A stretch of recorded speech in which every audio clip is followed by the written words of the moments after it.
খুব সম্ভব ডেইলি ইত্তেফাক বা ডেইলি ইনকিলাব এমন কোনো একটা নিউজ পোর্টালের একটা নিউজ দেখলাম আজকে। সরকার নাকি চাঁদাবাজদের বিরুদ্ধে অ্যাকশন নেওয়ার প্ল্যান করতেছে।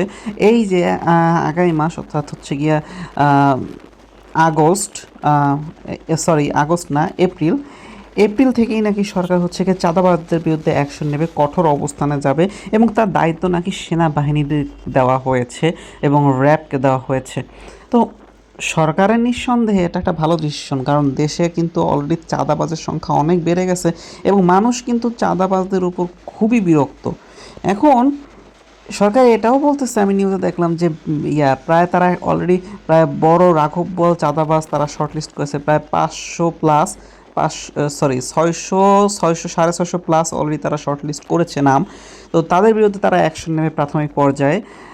তো এখন বিষয়টা হচ্ছে গিয়ে এই যে যাদেরকে তারা শর্টলিস্ট করেছে তারা নাকি প্রত্যেকে রাজনৈতিক ছত্রছায়ার আন্ডারে চাঁদাবাজি করতেছে। তো চাঁদাবাজি ভাই কারা করে? চাঁদাবাজি তো তারাই করে যার প্রভাব আছে, যার ক্ষমতা আছে। আর ক্ষমতাটা মানুষ কোথা থেকে পায়? ক্ষমতা তো মানুষ রাজনীতি থেকেই পায়। আর রাজনীতি করলেই তো আর ক্ষমতা হয় না, তাকে সরকার পক্ষে থাকতে হয়, সরকার দলে থাকতে হয়, তাহলেই সে ক্ষমতাটা পায়। সো কাদের পক্ষের কি সেটা নিউজে ওভাবে করে পাবলিক না করলেও মানুষ কিন্তু এটা বুঝে যে কাদের ব্যানারে এই চাঁদাবাজিটা হচ্ছে, বা কাদের ব্যানারে চাঁদাবাজিটা হয়। এখন কথা হচ্ছে গিয়ে সরকারের যদি ওই রকম সৎ সাহসী থাকে বা সৎ উদ্দেশ্যই থাকে, তাহলে এই জিনিসটা এরকম ঘটাও করে মিডিয়া ডেকে প্রেস ব্রিফিং করে এরকম ঘটা করে প্রচার করার মানেটা কি? এর মানে কি এই নয় যে দলীয় লোকজন যেন সেফ এক্সিট নিতে পারে এরকম কিছু?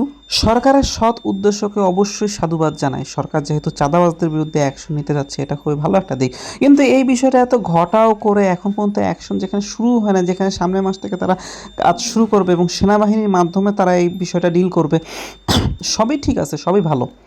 কিন্তু এই বিষয়টা এত বড় করে প্রচার করার আমি কোনো কারণ দেখি না। কারণ এত বড় করে প্রচার করার মেইন কারণ হচ্ছে তাদের দলীয় যারা চাঁদাবাজ আছে তারা যেন সেফ এক্সিট নিতে পারে। এই যে হাতে এখনও সময় আছে কিছুদিন, এই কিছুদিনের মধ্যে যেন তারা দেশের বাইরে চলে যেতে পারে বা গাদা টাকা ঢাকা দিতে পারে। এমন হয়তো যদি উদ্দেশ্য থেকে থাকে, তাহলে সরকারের এটা খুবই একটা বড় রং ডিসিশন।